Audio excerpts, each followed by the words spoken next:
जय जवान पथक जे आहे ते सध्या मनोरे लावताना दिसतंय।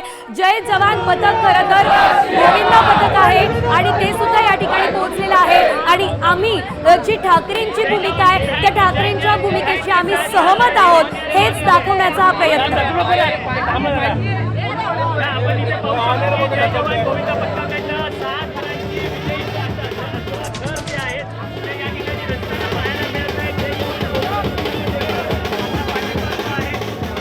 मध्ये अशा पद्धतीने आपल्याला लढा करावा लागतोय। दुर्दैव बाकी काय म्हणजे हे कोणाचं अपयश आहे? अपयश म्हणण्यापेक्षा राजकारण ज्या पद्धतीने चाललंय ना, माहित ना मला त्यातलं काय गणित कळत नाही ना आम्हाला, पण तरी सुद्धा आज बघा का, आज मला लाईन आवडली, झेंडा नाही तर अजेंडा आहे, मग अजेंडासाठी यायला पाहिजे एकत्र, त्याच्यावर विचार केला गेला पाहिजे की काय होते, कुठे गळचेपी होते। कारण असंही राजसाहेब आमच्या प्रत्येक मराठी पिक्चरला काय प्रॉब्लेमचं स्वतः उभे राहतात, प्रत्येक ठिकाणी आपण पाहिलं असेल स्वतः उभे राहतात। उभा राहणारा म्हणून जेव्हा असं आवाहन करतो तेव्हा पक्ष राहतो बाजूला आणि इतर सगळी लोक जेव्हा येतात त्याचा आनंद आणि अभिमान वाटतोय।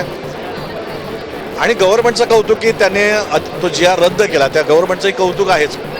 पासून मातीपर्यंत सगळीकडेच भांडावं लागतं, सगळीकडेच भांडण, हे दुर्दैव आहे म्हणतो काय, ते भांड्याला लागू नये म्हणून तर असं वाटतं की कोणतं आपल्यासोबत किंवा मराठी माणसासोबत असणारी माणसं ते कुठल्याही झेंडाखाली असणं हरकत नाही, पण त्याने एकत्र यायला हवं। आता व्यासपीठावर हे दोनही नेते एकत्र येत आहेत, स्वप्न पूर्ण होत आहे, बरं वाटतंय, आत्मिक समाधान आहे, आनंद आहे।